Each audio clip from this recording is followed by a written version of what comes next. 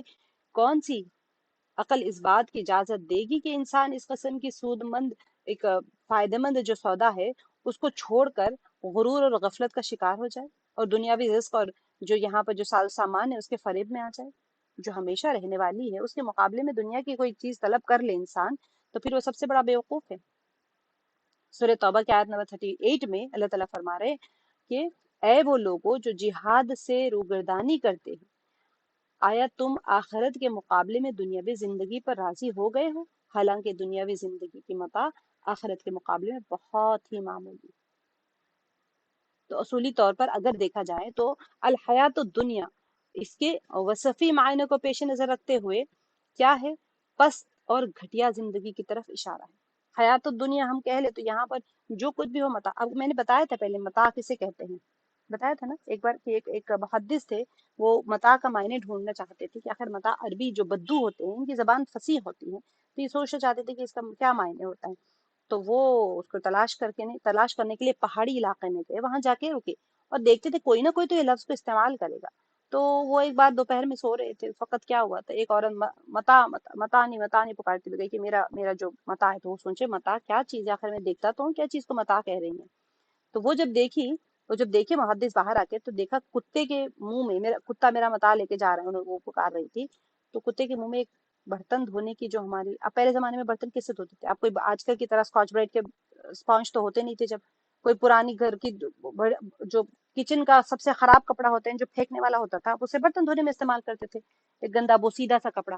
تو وہ کپڑا اس کو وہ متا کہہ رہی تھی، جو کہ برتن دھونے کا کپڑا ہوتا ہے وہ کتا لے کے بھاگ رہا تھا. تو وہ کہہ رہی تھی کہ میرا بتا لے کے بھاگ رہا ہے کتا.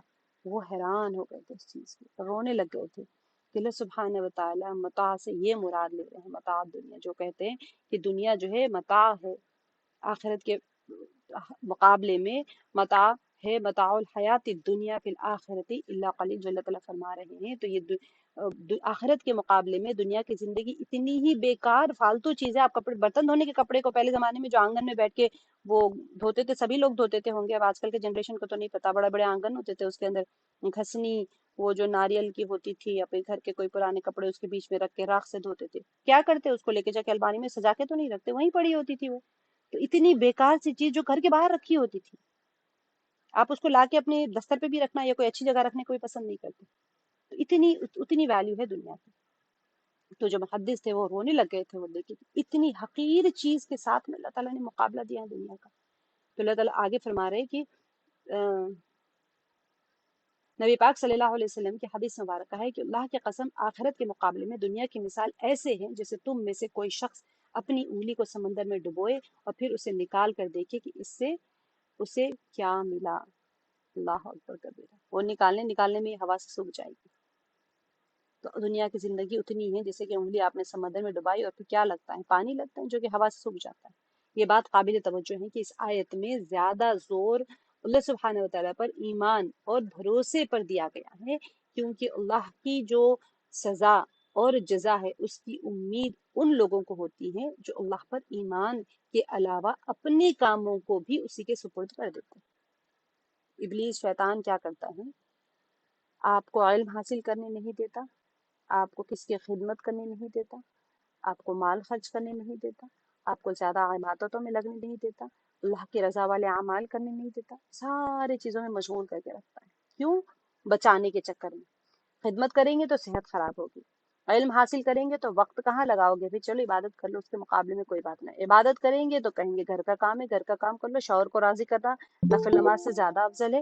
آپ شوہر کو راضی کرنے کے لیے دیکھو گے تو کہے گی کہ بھئی شوہر تمہارا اکیلے کا ہے کیا؟ سب کا ہے، بھائی ہے، کسی کا بیٹا ہے، کسی کا وہ ہے، کوئی تو کچھ کرتے نہیں، صرف میں ہی کروں۔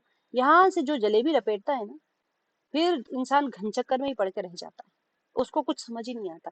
تو اسی لیے اللہ سبحانہ وتعالیٰ اپنے تمام کام ایمان لانے کے بعد میں اپنے تمام کاموں کو اللہ سبحانہ وتعالیٰ کے سپرد کر دیتے ہیں، ان کے لیے اللہ تعالیٰ فرما رہے ہیں۔ تو اس گروہ کے مقابلے میں وہ لوگ ہیں جو دنیا سے محبت اور اس کی ناپائیدار متاع سے دلچسپی کی وجہ سے اللہ کی آیات کے بارے میں جھگڑا کرتے ہیں اور جھگڑے کے لیے کمر بستہ ہو جاتے ہیں اور حقائق کو پیچھے ڈال دیتے ہیں۔ اللہ سبحانہ وتعالیٰ قرآن پاک میں بار بار فرما رہے ہیں، ان ساری چیزوں کا انکار کرنے کے لیے تو وجوہات چاہیے نا، آپ کو ایسے تھوڑی آپ انکار کر سکتے ہیں، نہیں ماننے کے لیے بھی تو آپ کے پاس اسٹرانگ وجہ چاہیے، تو ان کے پاس وہ ایسے ہی شیطان ان کو بغالتے میں ڈال کے وجوہات دیتے رہتا تھا۔ تو اس طرح سے یہ آخری آیت علت کے بیان، علت یعنی کوئی وجہ کے بیان کی وجہ سے پہلی آیت کے ساتھ بالکل ملتی جلتی ہے، جس میں آیا تھا کہ آیات الہی کے بارے میں مجادلہ کرنے والوں کی بات کی گئی تھی۔ ہم نے پیچھے پڑھ لیا نا 4 آیتوں کے پیچھے کہ جو اللہ کے آیات میں جھگڑا کرتے ہیں تو اس کے لیے اللہ تعالیٰ نے ساری دلیلیں فرمائی، پھر آخر میں اب یہاں پر فرما دیا کہ وہ لوگ تو جھگڑا کرتے ہیں، یہاں پر اللہ تعالیٰ نے فرما دیا کہ پھر بس جو بھی کوئی چیز تم دیے گئے ہو، فما اوتی تو مجھول کا صیغہ ہے، تم دیے گئے ہو یعنی ہمارا کچھ نہیں، اللہ تعالیٰ کی طرف سے ہمیں دیا گیا ہے وہ چیز، من شیئن کسی چیز میں سے،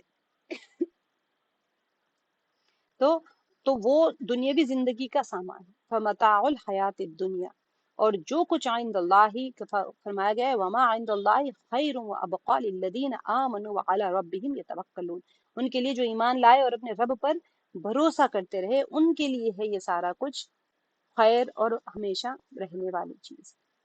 تو اصل چیز جو ہمیں کرنا ہے وہ اللہ سبحانہ وتعالیٰ کے اوپر ایمان لانا ہے اور بھروسہ کرنا ہے۔ جب بھروسہ کرتا ہے انسان تو اپنے سارے معاملے اللہ کے سپرد کر دیتا ہے، پھر کل کیا ہوگا، پرسوں کیا ہوگا، اس کے بعد کیا ہوگا وہ نہیں سوچے گا۔ ہمیں کرنا کیا ہے؟ صرف اللہ کے احکامات کو ماننا ہے اور اللہ پہ بھروسہ کرنا ہے۔ یہ نہیں کہ صرف بھروسہ کر کے بیٹھے اور عمل ہی کوئی نہیں کر رہے، اللہ نے جو کرنے کا حکم دیا ہے وہ کرتے رہے، جو منع کیا ہے اس سے رکتے رہے، پھر اللہ پہ بھروسہ کریں۔ والذین یجتنبون کبائر الاثم والفواحش واذا ما غضبوا ہم یغفرون، یہ بہت یہاں سے پیاری 6 صفات بیان کی جا رہی ہے مؤمنین کے، جو یہاں پر پیچھے بتا دیا نا ایمان المتوکل، توکل کرنے والے، اب ان کے اندر کوئی صفات بھی تو چاہیے نا، ایسے تھوڑی ہے کہ صرف ایمان لائے اور توکل کر کے، لیکن اللہ سبحانہ وتعالیٰ یہاں پر ان کے صفات بیان کر رہے ہیں کہ کیسی ان کے اندر صفات ہونی چاہیے۔ والذین، اور وہ لوگ جو بچتے ہیں، یجتنبون بچتے ہیں، اجتناب کرتے ہیں، کبائر الاثم کبیرہ گناہوں سے یا بڑے گناہوں سے، والفواحش اور بے حیائی کی باتوں سے، وَإِذَا مَا غَضِبُوا اور جب وہ غضبناک ہوتے ہیں، غضبوا یہاں پر جمع کا صیغہ یعنی وہ سب کے سب جو لوگ ایمان لائے اور توکل کیا اللہ پر، ان کے لیے کیا ہے؟ بہتر اجر ہے اور باقی رہنے والا اجر ہے۔ تو ان کے صفات بیان کیے جا رہے ہیں، ہم یغفرون تو وہ درگزر کر جاتے ہیں، معاف کر جاتے ہیں۔ تو جو بڑے بڑے گناہوں اور بے حیائی کے کاموں سے پرہیز کرتے ہیں، ایمان لانا ہے تو عمل صالح بھی تو کرنا ہے، تو عمل صالح کیسے ہونے چاہیے؟ ہم اپنے لیے چیک لسٹ بنا رہے ہیں، پر اللہ سبحانہ وتعالیٰ ہمیں بتا رہے ہیں کہ دیکھو تمہاری چیک لسٹ یہ ہونی چاہیے، اور اگر غصہ آ جائے تو درگزر کر جاتے ہیں۔ بہت ہی پیاری آیت ہے، بہت بہترین انداز میں اللہ سبحانہ وتعالیٰ یہاں پر ہماری تربیت فرما رہے ہیں۔ یہ آیات پہ اتنی بہترین انداز میں اللہ تعالیٰ ہماری تربیت فرما رہے ہیں، سبحان اللہ۔ اگر انسان ان کے اوپر چلنا شروع کر دے، حوامیم کو اگر وہ پلو سے باندھ لے نا، پھر ممکن ہی نہیں ہے کہ انسان اللہ کے احکامات سے دور ہو جائے یا کسی چیز کو سمجھنے میں غلطی کر جائے، کیونکہ ایمان کیا ہونا چاہیے، کیسا ہونا چاہیے، بالکل جب انسان کے چشمے کے اوپر دھندلاپن ہوتا ہے نا تو ساری چیز دھندلی نظر آتی، چشمہ صاف کر لیں ساری دنیا صاف نظر آتی۔ تو ایسے ہی اللہ سبحانہ وتعالیٰ ہمارے ایمان کے جو کیفیات ہے اس کو مکمل طور پہ صاف کر کے دکھانے کہ دیکھو تمہارا ایمان ایسا ہونا ہے، اس میں کوئی شک شبہ ڈاؤٹ ہو ہی نہیں سکتا۔ اتنے پیارے انداز میں اللہ تعالیٰ بتا رہے ہیں، اگر تم ایمان والے ہو، اگر اللہ پہ توکل کرنے والے ہو تو تمہارے اندر صفات بھی تو ہونی چاہیے کچھ۔ تو یہ آیات اس گفتگو کا، یعنی اہل ایمان ظلم کے آگے نہیں جھکتے، یہاں پر جو بتایا جا رہا ہے کہ یہ ایمان اس گفتگو کا ایک کنٹینیوشن ہے جو پیچھے کی آیت میں توکل پیشہ مومن کے لیے اللہ سبحانہ وتعالیٰ کے جزا کے بارے میں جو ہم ہو چکی ہے اس کا۔ تو ایمان اور توکل کی صفات کے بعد جو کہ قلبی صفات، ایمان بھی قلب میں ہوتا ہے، توکل بھی قلب میں ہوتا ہے۔ اب آپ کو نظر تو نہیں آتا ہے، میں ایمان والی ہوں کیسے نظر آئے گا آپ کو؟ میں زبان سے کہہ دوں تو ایمان نہیں ہوتا ہے وہ، ایمان تو زبان سے کہنا ہے اور دل سے تصدیق کرنا ہے اور اعمال صالحات سے اس کو دکھانا ہے۔ تو میرا ایمان اور میرا توکل، میں اللہ پہ بھروسہ کی ہوئی ہوں، وہ کیسے پتہ چلے گا؟ تو میرے دل میں ہے۔ یہ تو قلبی صفات ہے۔ ان آیات میں ان 7 قسم کے اعمال کی طرف اشارہ ہو رہا ہے، ان میں سے جو انسان کے ظاہر ہونے والے صفات ہیں، وہ معاملات کیسے ہو اس کا، وہ سارے اعمال کیا ہونے چاہیے، تو آپ کی دلی کیفیات تو ٹھیک ہے، لیکن آپ سامنے ظاہر کیسے ہونے چاہیے؟ تو ان میں سے کچھ تو منفی پہلو کے حامل ہے اور کچھ مثبت کے ہیں، یعنی کچھ پازیٹیو ہے کچھ نیگیٹو ہے۔ پازیٹیو نیگیٹو دونوں کو اسٹڈی کرنا بہت امپورٹنٹ ہے، تبھی جا کے ہم اس کو صحیح انداز میں سمجھ سکیں گے۔ تو کچھ انفرادی ہے اور کچھ اجتماعی ہے، یعنی آپ اپنی ذات کے ساتھ میں کچھ اعمال ہے اور کچھ گروپ میں، آپ پبلک میں کیسے ہونے چاہیے۔ اب آپ ایک اکیلے تو جنگل میں نہیں رہتے نا، سب کے ساتھ رہتے ہیں۔ تو پھر اور کچھ انسان کے ظاہری ہے، کچھ آپ کو میننگ فل ہے، کچھ آپ کو ایسے لگے گا کہ یعنی مادی اور معنوی سے کیا مراد ہوتا ہے، کچھ تو آپ کے میٹریلسٹک ہوتے ہیں، کوئی نان میٹریلسٹک ہوتے ہیں، ٹو بی انڈرسٹوڈ جیسے ہوتے ہیں ویسے ٹائپ کے۔ اور یہ ایسے اعمال ہے جو ایک صالح اور طاقتور حکومت اور صحیح و سالم معاشرے کے بنیادی ارکان ہوتے ہیں۔ ہر سورہ کا نام کیا ہے؟ شورا۔ شورا یعنی ایک دوسرے کے ساتھ مشورے کرنا۔ تو ہم اگر مشورہ کب کرتا ہے انسان؟ کنسلٹیشن کب کرتا ہے؟ جبکہ آپ ایک گروپ میں رہتے ہیں۔ اکیلا انسان جا کے جنگل میں کس سے کیا مشورہ کرے گا؟ کوئی کام کرنا ہو تو آگے آپ آیت میں دیکھیں گے انشاءاللہ کہ کیسے مشورے کے اوپر بھی اللہ تعالیٰ فرما رہے ہیں۔ تو قابل توجہ بات یہ ہے کہ ظاہری طور پر یہ آیات کیا ہے؟ مکے میں نازل ہوئی ہیں، اور ان دنوں میں نازل ہوئی ہیں جب اسلامی معاشرے کی تشکیل نہیں ہوئی تھی۔ اسلامی پورا یعنی اسلامک سوسائٹی بنی ہی نہیں تھی وہاں پر ابھی مکے میں۔ تو آپ کو پتہ ہے ہجرت کے بعد میں اسلامی معاشرے کی تشکیل ہوئی تھی، اور نہ ہی اسلامی حکومت وجود عمل میں آئی تھی۔ تو لیکن ان آیات سے ظاہر ہوتا ہے کہ انہی دنوں میں سے ایسے آیات کے ذریعے سے مسلمانوں کو صحیح اسلامی بصیرت سے آگاہ کیا گیا ہے۔ پہلے ہی سوشل سسٹم، میں نے آپ کو بتایا تھا آخری دور میں کہ جو صورتیں ہیں اس کے اندر سوشل سسٹم کی ساری چیزیں بتائی جا رہی تھی کہ ہونا کیسے چاہیے اسلامی حکومت۔ تو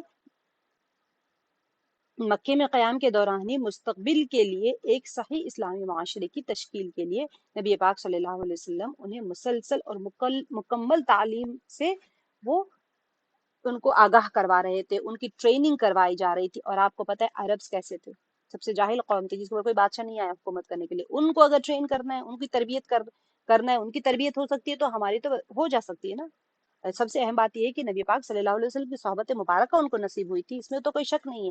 لیکن ایسے نہیں ہے کہ نبی پاک صلی اللہ علیہ وسلم کا جب انتقال ہو رہا تھا تو آپ سے جبریل علیہ السلام تشریف لائے تھے، تو پوچھا میرے بعد میں میری امت کا کیا ہوگا، میری امت کو میں چھوڑ کے جا رہا ہوں تو میرے بعد میں میری امت کا کیا ہوگا؟ تو اللہ تعالیٰ نے فرمایا کہ آپ پریشان نہ ہو، آپ بات آپ کی امت کے لیے ہم ہیں۔ تو اللہ تعالیٰ نے ہمیں ایسے ہی نہیں چھوڑ دیا۔ تو اسی لیے نبی پاک صلی اللہ علیہ وسلم نے فرمایا کہ گمراہ نہیں ہوگے اگر میرے بعد 2 چیزوں کو مضبوطی سے پکڑ کے رکھو۔ کیا تھا؟ قرآن پاک اور اطاعت اللہ، یعنی نبی پاک صلی اللہ علیہ وسلم کے جو اہل بیت ہے، اطاعہ کہتے ہیں ان کے آپ کے قریبی اہل بیت جو ہوتے ہیں، تو ان کے دونوں کو مضبوطی سے پکڑ کے رکھو، تم گمراہ نہیں ہوگے۔ اگر قرآن کو سمجھنا ہے تو پھر اسی انداز میں سمجھنا ہوگا جیسے کہ میں نے سمجھایا ہے۔ اب اپنے سے سمجھ کے سنت جو ہوتے ہیں نبی پاک صلی اللہ علیہ وسلم کے، وہ سنت اسی لیے کہ آپ صلی اللہ علیہ وسلم تشریف فرمائی ہے قرآن پاک کی، جیسے فرمائی گئی اسی طرح آپ اپنے سے سمجھ میں جائیں گے۔ تو میں نے آپ کو بتایا کہاں کہاں انسان گمراہ ہو جاتا ہے۔ تو یہاں پر اب پہلی صفت کو اصلاح سے شروع کرتے ہیں۔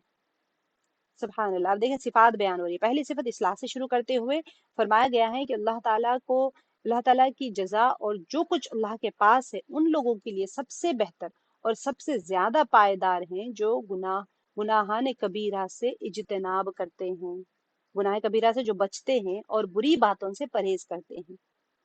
ٹھیک ہے، جو آیت میں فرمایا جا رہا ہے والذین یجتنبون کبائر الاثم، گناہ کبیرہ سے والفواحش، دونوں چیزیں ایک ساتھ آ گئی، گناہ کبیرہ اور فحش گوئی، فواحش جتنے بھی بہائی کے کام ہوتے ہیں سارے ان سے بچنے کے لیے فرمایا گیا ہے۔ تو بری باتوں سے پرہیز کرتے ہیں۔ اب یہاں پر کبائر جو کبیرہ کی جمع ہے جس کا معنی ہے بڑے گناہ۔ اب رہا یہ سوال کہ گناہوں کے بڑے ہونے کا کیا معیار ہے؟ آپ کو کیسے پتہ چلے گا کہ یہ بڑا ہے یا چھوٹا ہے؟ بڑا کب پتہ چلتا ہے؟ سامنے کوئی چیز چھوٹی ہو تو مقابلہ دیں گے تو آپ کو پتہ چلے گا کہ یہ بڑا ہے اور یہ چھوٹا ہے۔ تو بعض مفسرین نے تو اس سے ایسے گناہ مراد لیے ہیں جو قرآن میں مذکور ہوئے ہیں اور اللہ سبحانہ و تعالیٰ نے ان کے ارتکاب پر عذاب کی وعید کی ہے، یا ایسے گناہ جو شرعی حد کا سبب بنتے ہیں، حد یعنی اللہ کی طرف سے جو سزائیں ہوتی، زنا کر دیا تو ان کے لیے سنسار کر دیا، حد جو اللہ تعالیٰ خود سزا تجویز فرماتے ہیں کہ اب سنسار کر دو پتھر مار کے، چوری کیا ہے ہاتھ کاٹ دینے کا حکم آیا ہے، اگر شادی شدہ مرد اگر چوری کرتا ہے تو پھر اس کو سنسار کرنے کا حکم آیا، غیر شادی شدہ ہوگا تو 80 کوڑے مارنے کا حکم ہے، اور پھر اگر عورت کے اوپر زنا کی تہمت لگائی 80 کوڑے مارنے کا، سورہ نور میں بہت ہر جگہ پر یہ اگر قسم کھائی یا قسم کا کفارہ بتا دیا ہے، تو یہ وہ تو خیر سزاؤں میں نہیں ہوتی ہیں، لیکن ان چیزوں کا ارتکاب کرے انسان بے باکی سے یا جیسے بھی ہوتا ہے تو وہ گناہ کبیرہ جو کہ شرعی حد کا سبب بنتے ہیں۔ اب بعض مفسرین نے کہا کہ شاید اس سے مراد بدعتیں ہیں اور لوگوں کے ذہن میں اعتقادی شکوک و شبہات کا پیدا کرانا، بدعت اور لوگوں کے ذہن میں اعتقادی شکوک و شبہات کا پیدا کرانا ہے، آپ خود گناہ کر رہے ہیں، ٹھیک ہے، اور اس کو صحیح ثابت کرنے کے لیے دوسروں کے اندر بھی وہی شک و شبہات ڈال رہے ہیں عقیدے کے اعتبار سے یا کوئی بدعت کے اعتبار سے، تو یہ گناہ کبیرہ ہے۔ لیکن جس طرح کے ہم پیچھے سے جو چلے آ رہے ہیں نا کبیرہ کے لغوی معنی کی طرف اگر رجوع کریں تو معلوم ہوگا کہ کبیرہ سے مراد وہ گناہ ہیں جو اسلامی نقطہ نظر سے بڑا اور با اہمیت ہو۔ اس کے بڑا ہونے کی ایک علامت یہ بھی ہے کہ قرآن مجید میں اس کے بارے میں عذاب کی دھمکی دی گئی، اللہ تعالیٰ جب خود سزا تجویز فرما دے کہ یہ جادوگر ہے مثال کے طور پہ تو یہ گناہ مت کرنا، شرک نہ کرنا، ظلم نہ کرنا، ناحق یتیموں کا مال نہ کھا لینا، تو یہ ساری کسی غیر عورت سے بات نہ کرو، عورتوں کے لیے پردے کا حکم، جو بڑے بڑے چیزیں اللہ تعالیٰ نے خود فرمائی ہیں، اگر اس کے وہ گناہ کو وہ اعمال کو اگر کرے گا تو پھر وہ گناہ کبیرہ ہو جائے گا۔ اب یہاں پر کبائر کی اس صورت میں کیا ہوگا کہ گناہان کبیرہ وہ ہوتے ہیں جن کی سزا اللہ تعالیٰ نے جہنم مقرر فرمائی ہے، جیسے کہ شرک ہے، تو بہت سارے گناہ ایسے ہیں جس کا جہنم ہی اس کی سزا ہے۔ تو اسی طرح اگر کسی گناہ کی عظمت اور بڑائی دوسرے حوالوں سے ثابت ہو جائے، گناہ کی عظمت کیا ہوگی؟ بڑا ہونا، تو اس کا عظمت اور بڑائی ایک گناہ کتنا بڑا ہے، کتنا شدید ہے، کیسے ثابت ہوگا؟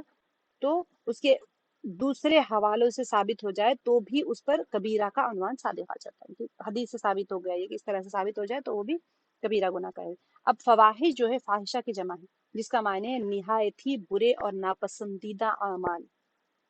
اس کلمے کو کبائر کے بعد میں ذکر کرنا، کیا فوراً اللہ تعالیٰ نے کیسے آیت کو دیکھا کیسے بتایا جا رہا ہے، یجتنبون کبائر الاثم والفواحش، فوراً کبیرہ گناہ کے بعد میں یہ کلمہ جو ہے ذکر کر دیا گیا ہے۔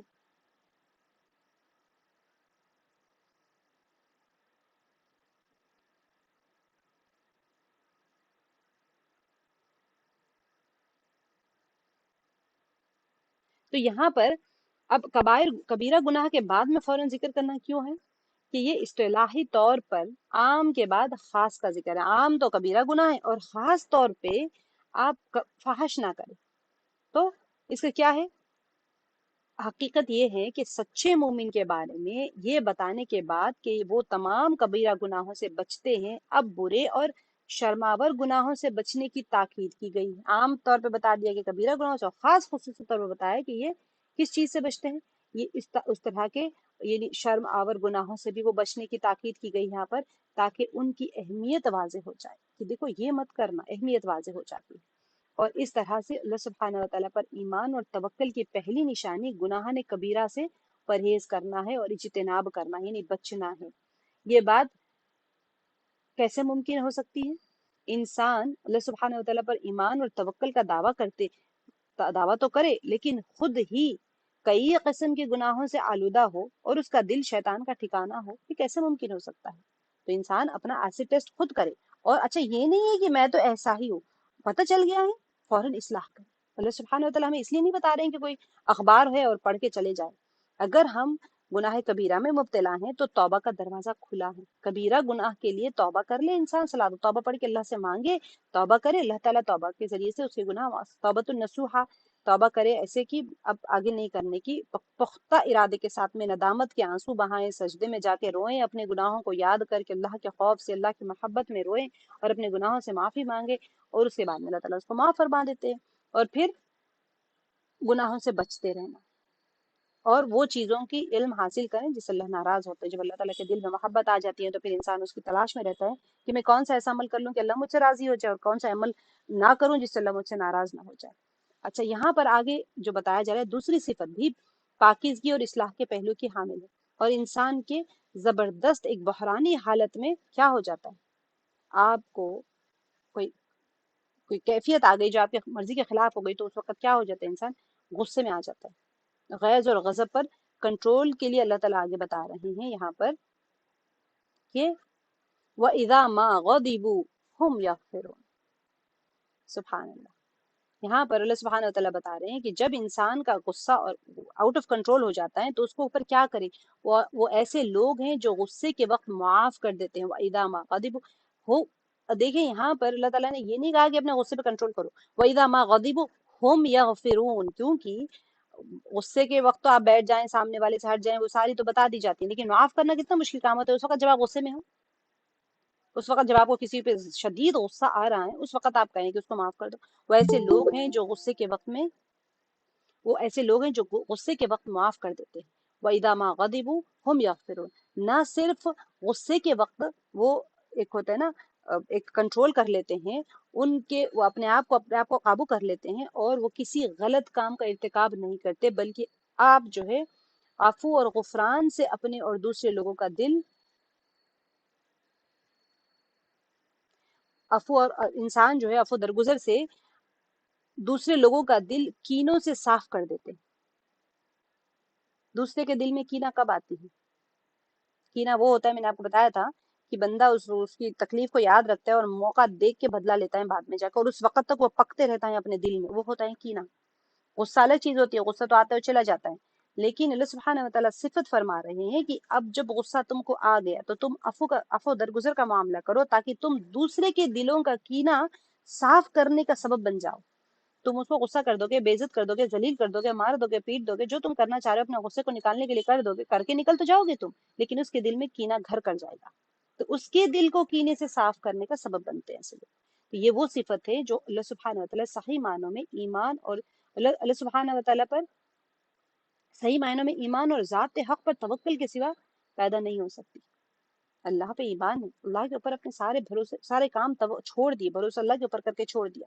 تب اگر وہ مکمل طور پہ انسان کے اندر کامل اگر ہو جائے وہ کیفیت، تبھی جا کے یہ پاسبل ہو سکتا ہے کہ وہ غصے کے وقت میں دوسرے کو معاف کر دے. یہ معمولی صفت نہیں ہے. جیسے آپ دیکھ رہے ہیں جو صفات بیان کی جا رہی ہیں سورہ شورى میں اور پیچھے حامیم سجدہ میں، وہ کوئی چھوٹے بچوں کا کھیل نہیں ہے، اس پہ بہت محنت کرنی پڑتی ہے، ہر بار محنت کرنی پڑتی ہے، ہر بار محنت کرنی پڑتی ہے. جب جب آپ کو حالات آئیں گے اس وقت یہ آیت کو یاد کرنا ہے، محنت کرنا ہے، یاد کرنا ہے، محنت کرنا ہے کہ میرے لیے خیر ہے اور باقی رہنے والا اجر ہے اللہ تعالیٰ کے نزدیک، اور مجھے یہ پریکٹس کرنی ہے. کسی صورت میں نے کسی کاؤنسلر کی ضرورت نہیں، اللہ سبحانہ تعالیٰ نے خود ہدایت کی کتاب ہمارے سامنے رکھ دی. تو کیا کر رہے ہیں ہم یہاں پر، آگے والے کے دل کو کینہ سے پاک رکھ رہے ہیں. بہت بڑی چیز ہے نا، نسلوں میں کینہ چلتا ہے. آج آپ نے کسی کو ذلیل کر دیا اور 10 سال 20 سال کے بعد میں بھی آپ کے بچوں سے بدلا لیں گے. تو وہ چیز آگے بھی بہت پیارے انداز میں اللہ تعالیٰ ایسے ایسے اعمال بتا رہے ہیں، ایسے ایسے صفات بتا رہے ہیں، بہت اس کے پیچھے محنت کرنی پڑتی ہے جب جا کے وہ چیز حاصل ہو سکتی ہے. تو فرما رہے ہیں کہ یہ اتنا آسان نہیں ہے کہ کوئی بندہ اس طرح سے وہ درجے کو پہنچ جائے یا وہ اپنے اندر وہ چیز کو زندہ کر لے. یہ بات لائق غور ہے کہ اللہ تعالیٰ یہ نہیں فرماتے کہ وہ غصہ نہیں کرتے. سوچنے کی بات ہے، یہاں پر اللہ تعالیٰ نے یہ نہیں کہا کہ غصہ نہیں کرو، کیونکہ یہ تو انسانی فطرت کا تقاضا ہے، اور بعض مقامات پر تو اس کی ضرورت بھی ہوتی ہے. کیوں؟ کب ہوتی ہے ضرورت غصے کی؟ جیسے کہ اللہ کی راہ میں اور مظلوم لوگوں کے حق کو ثابت کرنے کے لیے غیظ و غضب کا اظہار کرنا پڑتا ہے.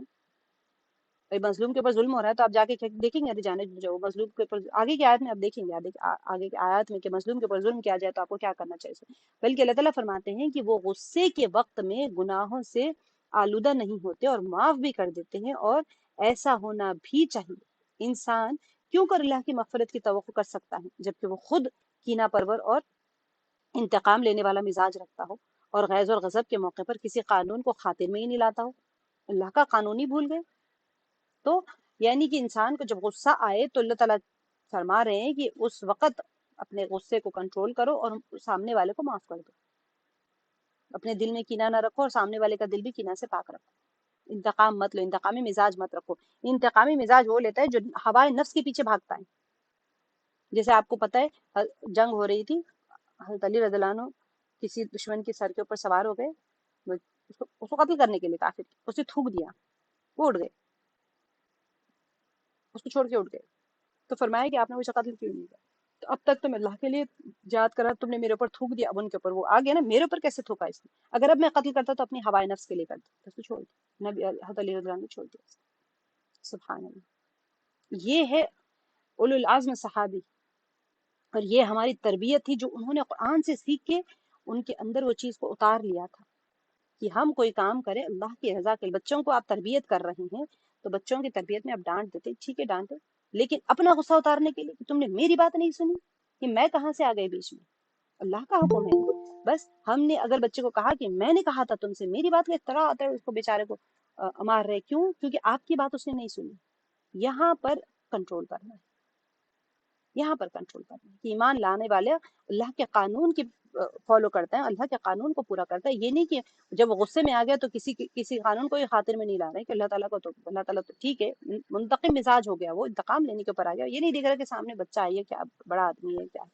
تو جب ہماری نفس بیچ میں آ جاتی ہے اس وقت کنٹرول کر کے، اللہ تعالیٰ کو پتہ ہے غصے میں پھر نفس ہی بولتی ہے، انسان حق پہ سے ہٹ جاتا ہے۔ اگر ہم دیکھتے ہیں کہ یہاں پر غصے کے مسئلے پر زیادہ زور دیا گیا ہے تو اس کی وجہ صرف یہ ہے کہ یہ حالت ایک ایسی جلا ڈالنے والی آگ ہوتی ہے جو انسان کے اندر ہی اندر اس کو سلگتی رہتی ہے، اور بہت سے لوگ ایسی حالت میں اپنے نفس پر قابو پانے سے عاجز ہو جاتے ہیں۔ لیکن حقیقی مومن کسی بھی حالت میں مغلوب الغضب نہیں ہوتے، اس کے اوپر ورک آؤٹ کرتے رہنا چاہیے۔ تو اسی لیے فرمایا گیا کہ جب بہت تیز غصہ آتے ہیں پانی پی لیں، آگ جو ہوتی ہے اس کو بجھانے کا طریقہ پانی ہے، اور اگر پھر بھی کنٹرول نہ ہو تو بیٹھ جائیں، اور جس کے اوپر غصہ آ رہا ہے فوراً اس کو اپنی نظر کے سامنے سے دور ہو جائیں، یا آپ ہٹ جائیں وہاں سے، یا جس کے اوپر غصہ آ رہا ہے اس کو ہٹا دیں وہاں سے، اور اگر بیٹھا ہو تو لیٹ جائے، لیٹا وضو کر لے فوراً جا کے۔ یہ ساری چیزیں سنت ہے، نبی پاک صلی اللہ علیہ وسلم نے فرمایا، کیونکہ انسان کے جسم کے اندر خون، شیطان ایسے خون کی طرح دوڑتا ہے، اور جب آپ غصے میں ہوتے ہیں قتل ہوتے ہیں، قتل ہو جاتے ہیں۔ جتنے لوگوں کے کیس چلتے رہتے ہیں نا جیل میں، اگر آپ جا کے وہاں پتہ کریں گے تو آپ کو اندازہ ہوگا کہ قتل ہونے کی وجہ ہی غصہ تھی۔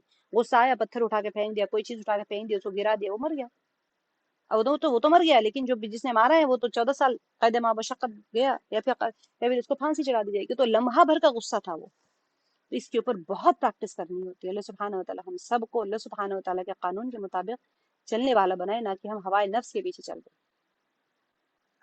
آگے بہت پیاری صفت ہے، والذین استجابوا لربہم واقاموا الصلاۃ وامرهم شورى بینہم ومما رزقناہم ينفقون، اور وہ لوگ جو حکم مانتے ہیں، والذین استجابوا لربہم اپنے رب کا، واقاموا الصلاۃ اور قائم کرتے ہیں نماز کو، وامرهم اور ان کے معاملات شورى بینہم مشورے سے ہوتے ہیں آپس میں، ومما اور اس میں سے رزقناہم رزق دیا ہم نے ان کو، ينفقون وہ خرچ کرتے ہیں۔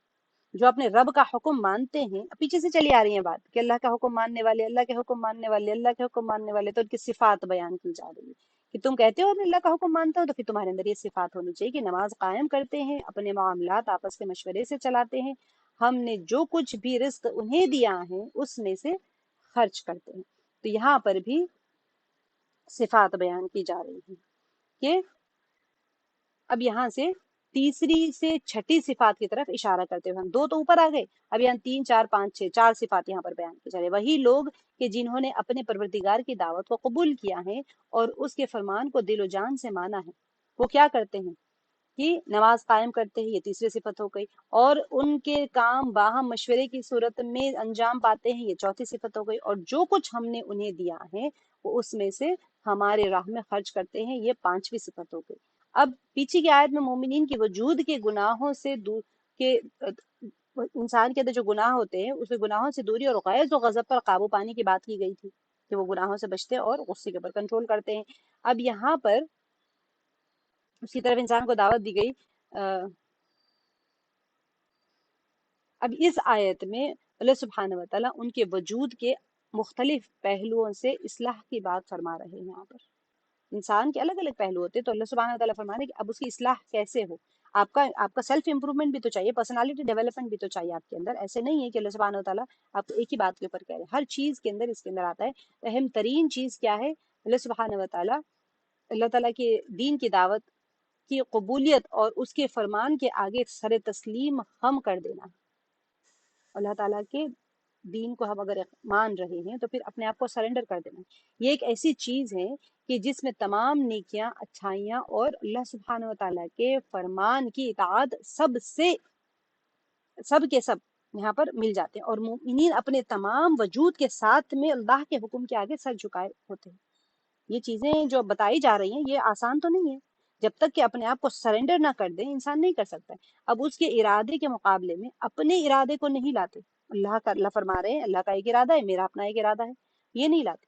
اور اور ہونا بھی نہیں چاہیے ایسا، کیونکہ انہیں اپنے ارادے کو نہیں لانا چاہیے، کیونکہ گناہ کے جو جو گناہ ہوتے ہیں نا اصل وہ راہ حق میں سب سے بڑی رکاوٹ ہوتے ہیں. آپ ایک اللہ کے راستے کو پکڑ کے بیٹھے، جب آپ گناہ کرتے رہتے ہیں تو پھر وہ رکاوٹیں بنتی چلی جاتی. انسان کا جو قلب ہوتی ہے، اس کا جو روح ہوتی ہے، ان کے آثار سے پاک کرنا چاہیے انسان کو. اس کے بعد ہی اسی کے آگے انسان اپنے آپ کو سرنڈر کر سکتا ہے. ٹھیک ہے، یہ مرحلہ ایک قطعی ہو جاتا ہے کہ انسان سب سے پہلے گناہوں سے بچے، تو جب جا کے وہ راہ حق کے اوپر چلتا ہے پھر اس کا قلب اور اس کی روح کے اندر وہ آثار نظر آتے ہیں، وہ گناہوں کے آثار جو ہوتے ہیں اس کو وہ پاک کر لیتا ہے، تو پھر اس کی روح اور اس کے قلب کے اندر وہ تمام روحانیت اور نورانیت آتی ہے، تب جا کے وہ اپنے آپ کو جھکا سکتا ہے اللہ کے سامنے. اس کے علاوہ وہ جھک ہی نہیں سکتا، کیونکہ اس کا دل اور اس کا جو دل ہے، اس کی جو روح ہے، وہ تو ہوائے نفس کے پیچھے بھاگ رہی، اپنے خواہشات کے پیچھے بھاگ رہی. تو کیسے کسی کو اپنے آپ کو سرنڈر کر سکتا ہے انسان؟ اللہ تعالیٰ کا یہ جو اللہ تعالیٰ کے احکامات ہیں ان میں سے بھی بعض ایسے ہیں جو نہایت ہی اہم مسائل پر وہ ہے مشتمل ہے، کہ خاص طور پر جن کی نشاندہی کی جا رہی ہے. اس لیے یہاں پر اسی قسم کے مسائل کو ذکر کیا گیا ہے.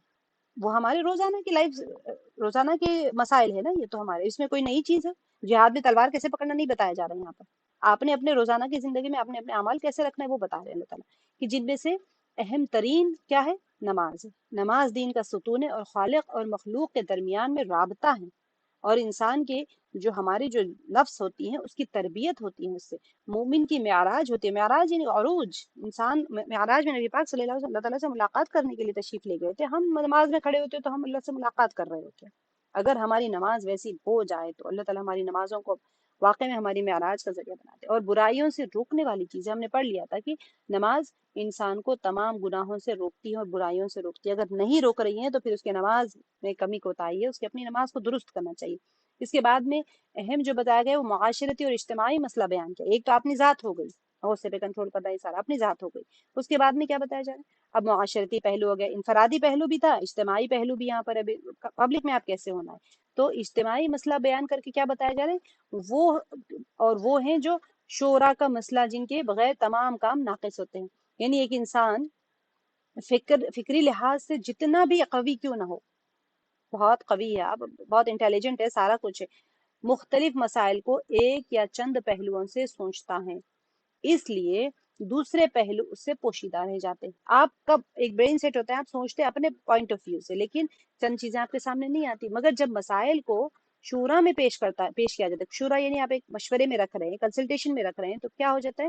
اور مختلف عقلیں، تجربے اور جو نقطے ہیں وہ سامنے آتے ہیں. وہ ان کے بھی اپنے نکات ہوتے ہیں، ان کے بھی اپنے پوائنٹس ہوتے ہیں، ان کے اپنے بھی دماغ ہوتے ہیں، ان کے بھی اپنے آئیڈیاز ہوتے ہیں. یہ نہیں اللہ یہ کہ آپ گدھوں کے بیچ میں بیٹھ جائیں، ویسا ہوتا نہیں. یوزولی سب لوگ بریڈی ہوتے ہیں، سب لوگ جب بیٹھتے ہیں تو ہر ایک کے سامنے آپ اپنی بات رکھیں، وہ اپنے مشورے دیں گے. تو کیا ہو جاتا ہے؟ اس سے الگ الگ لوگوں کے پوائنٹ آف ویو سامنے آتے ہیں. تو مشورہ کرنے سے انسان کے جو مسائل ہوتے ہیں اس کو حل کرنے میں مدد مل جاتی ہے. اسی لیے اللہ تعالیٰ نے یہاں پر فرمایا کہ پختہ اور جو نقص و عیب سے تقریباً خالی ہو کر سامنے آ جاتے ہیں، یعنی جو مسائل ہے اس کے سولوشن سامنے آ جاتے ہیں، جن میں لغزش کا امکان بہت کم ہوتا ہے. کتنے پیارے انداز میں اللہ تعالیٰ نے فرما رہے ہیں کہ دیکھو نماز بھی قائم کرو، مشورہ کیوں، اپنے ہر کام میں مشورہ کرو. جب تم آپس میں ہوتے فیملی میں مشورہ کریں، 4 لوگ جاتے ہیں سامان خریدنے کے لیے، ایک ہوتا ہے خود پسندی کہاں سے آتی ہے، میں جو بولی وہی صحیح. کب آتی ہے یہ؟ جو انسان اکیلا جا کے ڈیسیشن لیتا ہے، سیلف میکر ہوتا ہے. سیلف ڈیسیشن میکر جب ہو جاتا ہے نا انسان، تو پھر اس کے اندر تکبر آ جاتا ہے.